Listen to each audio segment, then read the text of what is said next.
Hi, my name is Glenn and I'm a volunteer at the Port Fairy Visitor Information Centre. My main role as a volunteer is to take visitors and locals on guided walking tours around Port Fairy. In the town tour, we walk around some of the main streets in Port Fairy and discuss the 4 landmark events that shape Port Fairy's destiny. In the wharf tour, we walk along the Moyne River and discover how the port of Port Fairy developed, despite many bureaucratic bungles. A third tour takes place at Battery Hill, where we uncover and solve the 5 mysteries about Battery Hill. Finally, there's the Port Fairy Grand Slam tour of the 4 most famous buildings in Port Fairy. Today, I'd like to show you a couple of interesting places that we visit during the town tour. Port Fairy's early history was dominated by one man, Irishman William Rutledge. Here is where William Rutledge lived.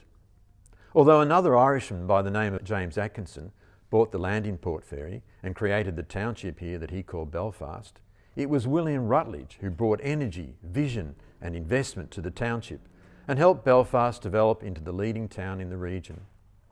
He was so successful, people called him the King of Belfast. William Rutledge even printed his own money, but that was also his downfall, and the town's.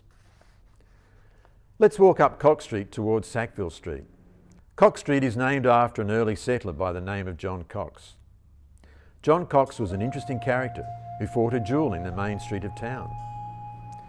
In the late 1830s, he became the first merchant in the town when he set up a trading store near the Moyne River to provide supplies to the whalers and the squatters.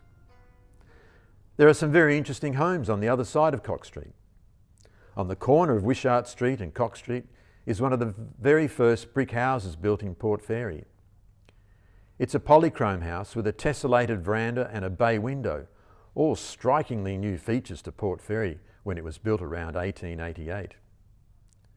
The bluestone house next door was built in 1858 as the town's first telegraph office. And further along are some buildings that date back to the 1850s and 1870s. One of the best places to look at the town's early history is here, at the intersection of Cock Street and Sackville Street.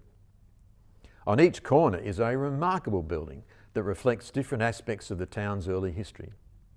The Stag Hotel was built in 1847. It has been a hotel, school and guest house.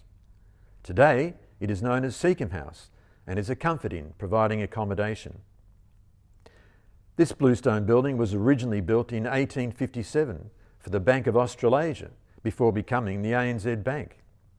It was described as the handsomest house in the town, universally admired for its taste. The post office was built in 1881 and remained a post office until 2007. We're back at the Visitor Information Centre. There's a memorial stone near the centre.